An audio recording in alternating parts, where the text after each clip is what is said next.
let's just explain the Trinity. As Christians, we believe in one God, ladies and gentlemen. And the God that we believe in is the God of Israel. That God is one. He is singular and he is unique. There is no other God. And in the New Testament, the Father is identified as that God. And the Son, Jesus Christ, is identified as that God. And the Holy Spirit is identified as that God. So in some way, Father, Son, and Holy Spirit are all identified as the God of Israel, ladies and gentlemen. But the Father talks to the Son, communicates with the Son, and the Son speaks of the Holy Spirit and speaks of what the Holy Spirit will do. And the Holy Spirit is defined and talked of distinctively from the Father. So in some way, Father, Son, and Holy Spirit are the same God, but they are not the same. So in what way are they not the same? And they are not the same person. And the Father, the Son, and the Holy Spirit derive their natures from the Father. So if the Father is eternal, the Son is eternal, and the Holy Spirit is eternal. If the Father is all-powerful, the Son is all-powerful, and the Holy Spirit is all-powerful. If the Father is immortal, the Son is immortal, and the Holy Spirit is immortal. I hope that answers your question.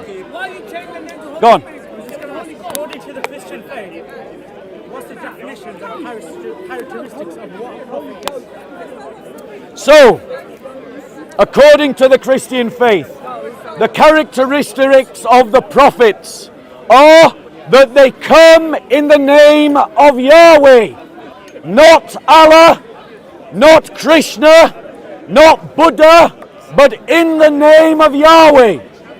And they come to the people of Israel, not the Arabs, not the Saxons, not the Nubians. And they come to bring God's revelation and God's covenant, to bring people to the worship of the one true God, Father, Son, and Holy Spirit. And that they bring people into the covenant of God and proclaim faithfulness to the covenants of God. That they will be able, and some do and some don't, be able to prophesy about the future accurately in the name of Yahweh. But, ladies and gentlemen, this excludes Muhammad, this excludes Buddha, this excludes Krishna, this excludes Joseph Smith from being true prophets of God. Go on. What about Balaam? He was a non-Jew and he was regarded in the Bible. Whom, sorry? Balaam, Balaam. And he was considered a prophet? Yeah. Right. I'll have to look up the reference. I'm not sure. If you pull up the reference, we'll look at it. Show me that he's not a Jew and that he's a prophet, and then we'll talk about it. Any other questions about any aspect to the Christian faith, ladies and gentlemen? I'll come back to you, bro. So, ladies and gentlemen, the question is, do I believe in the Filioque? What's the question? The question is, I've already said it. You'll get it on the microphone. It's already on the microphones. Just relax. It's on the... So, ladies and gentlemen, the question about the Filioque is, I believe that it can be theologically justified. I believe that it is a position that Christians can hold, but I don't believe that it should be recited in the creed because it is non-canonical. It is not established by an ecumenical council, but it is a position that a Christian can believe whilst being a Christian, and it should not be a point by which Christians separate from one another, because it is still a Trinitarian understanding of God, even if it may be not as accurate an understanding of the Trinity as possible, or as early as the monarchical understanding of the Trinity. Any other questions about any aspect of the Christian faith? It's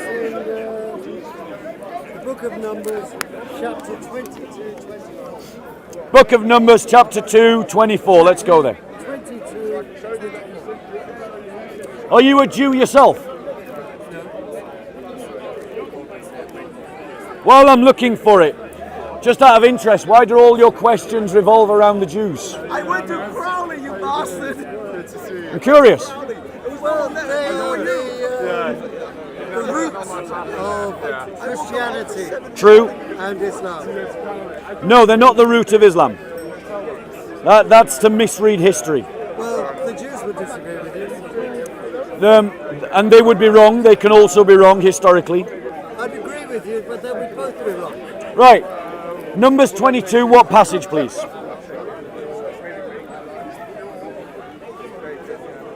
Chapter 20. Yeah, I'm looking at it. Numbers 22 and 24. I don't know if that's. Oh, yeah, I think I know the passage you're talking about.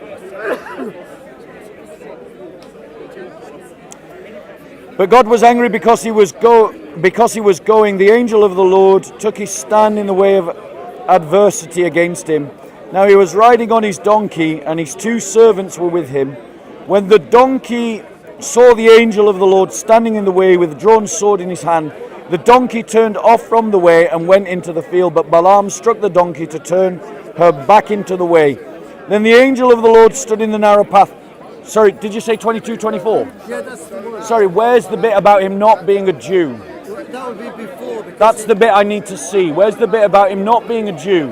And where's the bit about him being a prophet? I don't know because I know the story. Okay, please, when you've got the verses, come back to me. Okay. But anyway. Yeah, any other? It says the non-Israelite prophet and diviner hired by a king.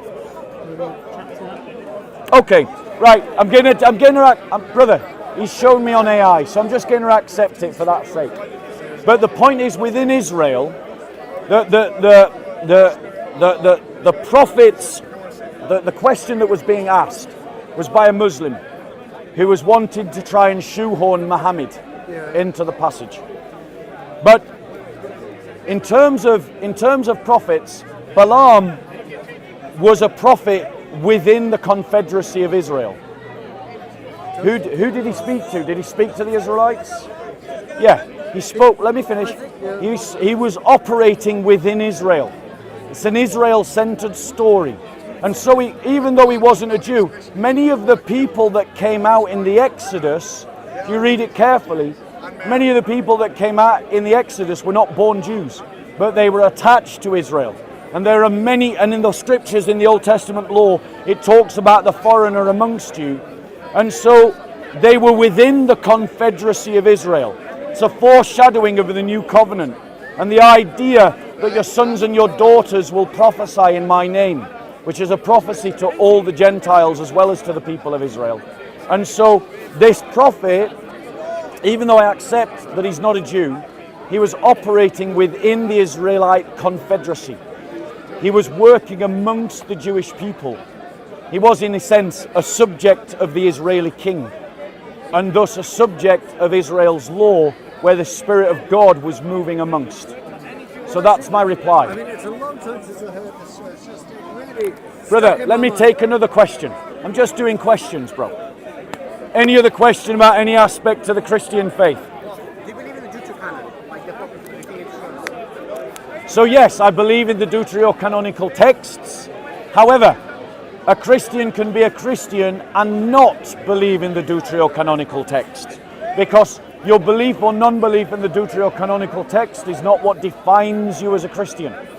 And so a Christian can reject the Deuterocanonical text and still have everything necessary for salvation, because all that is needed for salvation is in the 27 books of the New Testament. In fact, all that's necessary for salvation is in one gospel.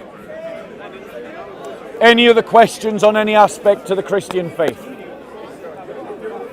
a person identifies as a Christian, it's going back on a theme here, and they haven't been baptized, can you still be a Christian without going through baptism? Yes, there are many Christians who become Christian, but because of their circumstances are isolated and they can't be baptized. Like, I know secret believers in Kurdistan, in Erbil, Iraq. All of their friends are Muslim, all of their families Muslim, they've become Christian, there is literally no one to baptize them. But that doesn't mean that they're not a Christian. The baptism is a rite in which grace is communicated that receives someone into the church. But the Spirit of God is not limited by the arms of the church and can operate beyond the arms of the church. And just as in Acts chapter 2, I think it was, or maybe chapter 4, I'm not sure, might be later, people receive the Spirit of God before they receive baptism. And so you can be a Christian without baptism, but if you are a Christian, you will do all that you can to seek baptism, and you will be baptized as soon as possible. Let someone else ask a question. Any other questions about any aspect of the Christian faith?